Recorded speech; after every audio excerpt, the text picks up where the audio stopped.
13th Annual Kosciuszko Chair Spring Symposium. This year's virtual conference will focus on the topic of Crisis in the Intermarium, War in Ukraine and its Implications. Today's joint virtual symposium is organized by the Institute of World Politics and is in honor of Lady Blanka Rosenstiel. For those of you who are new, IWP is a graduate school of national security, intelligence, and international affairs. We offer a doctoral program, 7 master's degree programs, including 2 online MAs and 18 certificates of graduate study. If you're interested in learning more about us, please visit iwp.edu. On behalf of IWP, I'd like to thank all our supporters who make our events possible. Today we'll hear from Ms. Nathalie Vogel, who will give a lecture entitled The Role of Intelligence Agencies in Countering Russian Hybrid Threats in Central and Eastern Europe. Ms. Vogel is a senior research fellow at the Institute of World Politics Center for Intermarium Studies, as well as a senior fellow at Prague-based European Values Center for Security Policy since 2016. Her research interests include the monitoring of hostile Chinese and Russian influence and disinformation campaigns in the German language infospace, the development of teaching modules in information warfare, and the briefing of allied governments, international organizations, and NGOs. She is also in charge of internal security, including the investigation of cyber incidents. Since 2019, Ms. Vogel has been conducting successful advocacy campaigns against prominent cases of Russian lawfare involving abusive red notices and arrest warrants. Previously, she taught international relations at the University of Bonn, Germany. She has served as a project officer and consultant for youth and civil society at the NATO office in Moscow, where she conducted the information operation NATO-Russia Rally in 2006. Please welcome Ms. Vogel. Thank you very much for the invitation to participate in this symposium. I am very pleased to be with you. The title of my presentation is The Role of Intelligence Agencies in Countering Russian Hybrid Threats in Central and Eastern Europe, so in the intermarium space. But for the sake of this presentation, I have narrowed down the topic to counterintelligence, the role of counterintelligence, and of course, you are going to hear general considerations as an introduction to the topic. In case you have not attended the lecture at IWP, you might not be familiar with the concept of hybrid warfare, so let me sum it up for you. The concept of hybrid warfare has emerged as a prominent issue in the late 20th and early 21st century. It represents a blend of traditional and asymmetric warfare strategies, incorporating a significant element of information dissemination or the disruption thereof, and includes the use of new technologies. Notable examples include the Russian attack on Georgia in 2008, the attacks on Crimea and Donbass in 2014, along with Islamic State's activities in Iraq and the full-fledged invasion of Ukraine in February 2022. In these instances, military actions were accompanied by systematic propaganda operations through new media to discredit the opponents while promoting own narratives. Now, this hybrid warfare has a specific importance in the context of the Intermarium region. Due to its strategic position, the NATO members of the Three Seas region have been particularly exposed to hybrid attacks. The attacks on countries of the Three Seas region, which have almost all been staunch supporters of Ukraine, reached high intensity hybrid level after the full-scale invasion of February 2022. Hybrid warfare is considered a form of gray zone warfare existing between conventional military engagement and open interstate war, as labeled by historian Paul Brandt's. Aggressors aim to achieve their objectives without inviting direct retaliation. This is facilitated through a variety of tactics, often complemented by a strategic information component designed to obscure their involvement. So that's the definition. One of the primary targets of hybrid warfare operations is the exploitation of democratic vulnerabilities inherent in open societies. These democratic values are particularly vibrant in countries that have regained their sovereignty after the Iron Curtain disappeared. The ability to freely disseminate and subsequently protect information, particularly through uncensored speech, presents a challenge when combating informational aggressions. Let us remember that the adversary does not operate in a free, open system. We, NATO countries, do. What's more, our intelligence services are under the oversight of democratically elected institutions, and these have extensive power to control them. Our adversaries are not under such a control. So for our intelligence agencies, preserving this democratic and pluralistic information space goes with safeguarding open societies while retaining a certain level of scrutiny and remaining vigilant in the face of hybrid attacks. That is a difficult balancing act, and the Kremlin has understood that. Now, since when has the Kremlin understood that, you might ask? We could think that with Nathalie Grant, the Kremlin has understood that since the beginning of their hostile activities against us. And if you have the occasion, do go and read the book that has been published by our institute, which is a collection of papers by Nathalie Grant. The book is called Disinformation, and that's really a must read. Now, this so much on the topic of Russian hybrid warfare. And when it comes to Chinese hybrid warfare, well, they have a slightly different approach, but only slightly. For those ones interested in the Chinese approach to hybrid warfare against our democracies, I can recommend the article of John Lechovsky in the Intelligencer called A Conquest Without War. It's a must read as well. So let's move to counterintelligence operations in the Intermarium space. If we look at the intelligence agencies in the Intermarium space, which are entrusted with civil, non-military counterintelligence, we get an eclectic picture, really. They differ in sizes, resources, and prerogatives.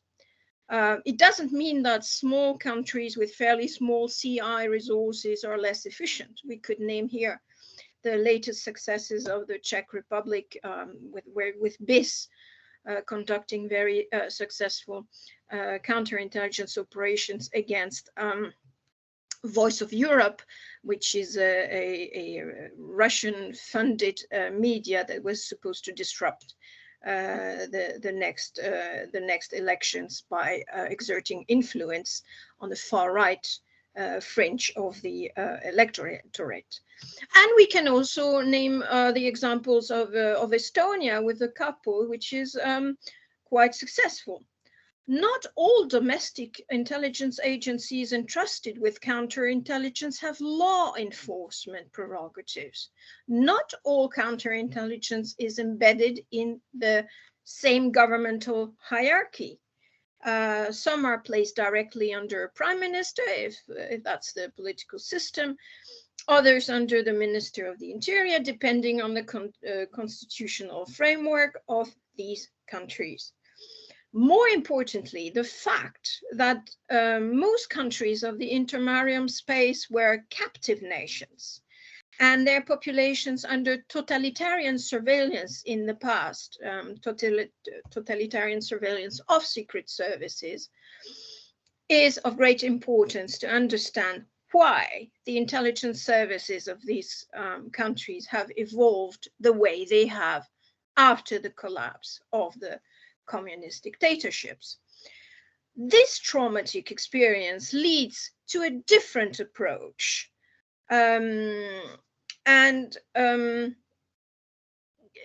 This different approach touches upon not only the role, but also the function of counterintelligence in those societies. We could discuss here the relevance of a successful lustration process prior to establishing these new intelligence services. There are success stories, such as the Estonian case, as I mentioned before, with the capo, which, by the way, prides itself with having caught the highest number of Russian spies in the EU. That's quite something. So obviously no dysfunctionality here. The capo is viewed as parcel of the security architecture of Estonia. It is viewed as efficient, well-structured, a service that is esteemed by the Estonian population and among NATO allies. So it is no surprise that the Estonian and the Lithuanian services, by the way, too, were the first to sound the alarm of the new hybrid threats. In some other cases, we have to deal with less successful cases. Observers speak of failed lustration, or not sufficient lustration post-communist intelligence services. In other cases, there are issues with the politicization of the intelligence services. And again, in third cases, we have cases of over-regulation of counterintelligence capacities and control, which results in a certain operational timidity. As it is the case in Germany, for instance, in Germany, which has known 2 dictatorships in 1 century. And that explains the trauma, which has heavily impacted the perception and the role of intelligence services in society. And this has, of course, not gone unnoticed with NATO's adversaries. In this context, actors such as the Russian Federation systematically attempt to foment societal unrest by eroding public trust in democratic institutions, including, of course, directly targeting intelligence services. The Kremlin's preferred technique in the countries of the Three Seas region remain subversion, the co-optation of civil movement or their creation, the infiltration of political parties, radicalization of political agendas, as well as strategic corruption. Elite capture, in this case, leads to election interference. All these can be found in every single operation of destabilization in the Intermarium space in the last decade. These operations are not always easy to detect, but the latest operations by BIS in the Czech Republic, for instance, in collaboration with Polish counterintelligence, as mentioned before, in the detection of an operation of influence and subversion by, in the case of Voice of Europe, by Russian intelligence, is a showcase for a concrete and positive collaboration, interagency, transnational cooperation in the Intermarium space between the Poles and the Czechs. So it's noteworthy. And it happened last month. The European Excellence Center for Countering Hybrid Threats, which is based in Finland, has explained how these threats exploit detection and attribution thresholds, creating plausible deniability by hostile entities. while authorities from NATO countries struggle to definitively identify the perpetrators of operations of subversion. It is this loophole that counterintelligence is asked to close. The northern countries of the Three Seas region have been exceptionally successful, as mentioned before, in developing strategies to meet this new challenge. Why? Well, simply because they were the first to recognize the threat. Nowadays, besides weaponizing technology, using platforms like social media and artificial intelligence as offensive tools to achieve strategic goals, hybrid threats remain the number one factor of destabilization in the Three Seas region. These cyber attack and cyber disinformation aspects, for instance, have been especially detected by Estonian intelligence after the first cyber attacks conducted by Russian intelligence against the country in 2007 already. Intelligence agencies of countries of the northern Intermarium space have played a crucial role in identifying and signaling attacks across various domains. Their ability to provide accurate and timely analysis was essential in influencing decision-making processes domestically at all levels, particularly on a strategic level, but also within consultation bodies within NATO. This impulse was carried out by an assertive political class that acknowledged the threat from very early on, and supported the country's intelligence efforts from the start. All this while other European member states, elder member states of the European Union and elder and founding members of NATO, names withheld to protect the innocents, all this while these countries were still trying to engage the Russian Federation that was conducting these operations against them in some kind of dialogue, building bridges, having projects and consultations with them. And while all this was going on, the Balts were sounding the alarm, and unfortunately, their timely warnings often fell on the elder allies' deaf ears.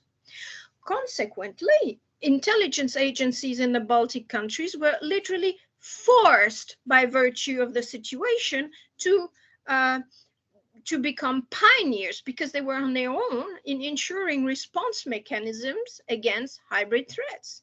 And so they intensified their trans-Baltic cooperation, thus becoming the engine of the fight against hybrid threats in the Intermarium, in the northern part of the Intermarium.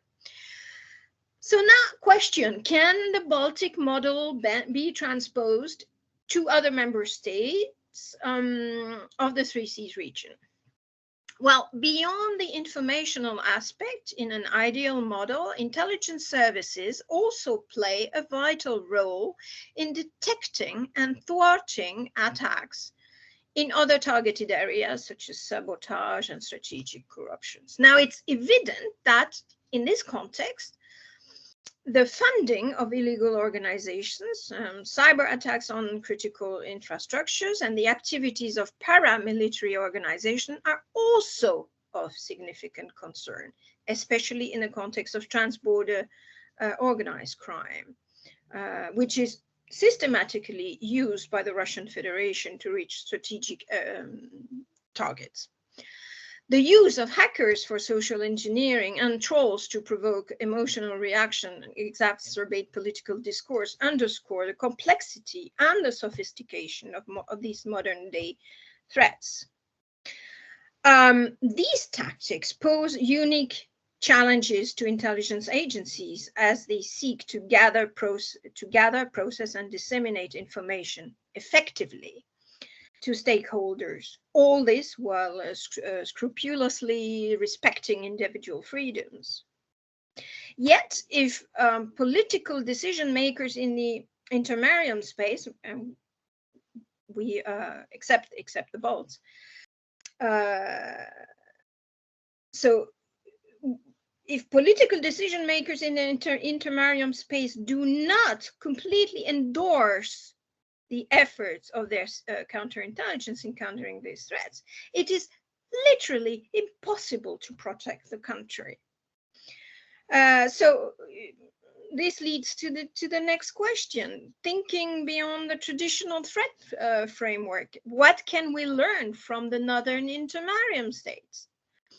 Well, the shortcomings of national security and defense strategies in fully accounting for the rapidly changing landscape of hybrid threats are obvious. Of course, again, here minus the Balts, who have received the memo timely, or probably written the memo even. Flexibility and adaptability are crucial in addressing these evolving challenges. Now, let us look at the classic 5-level intelligence cycle. For the ones who attended the IWP lectures, they know number 1, planning, number 2, collection, number 3, processing, number 4, analysis, and number 5, the dissemination of intelligence. Well, this cycle faces inherent difficulties in effectively countering hybrid threats at every single level. The current challenges include the strain on resources, the need for increased budget allocation for new technology, and human resources. This is compounded by the fact that many intelligence structures and activities are still oriented towards traditional threats and are excessively compartmentalized. It makes trans-agency cooperation difficult and transnational cooperation even more complicated. There is a crucial need for a shift in culture towards regional cooperation, like the Balts did it, and thinking beyond the traditional threat framework. So again, trans-agency, trans-regional, and transnational. The secret of Baltic efficiency lies in their ability to collect and assess information swiftly and an extreme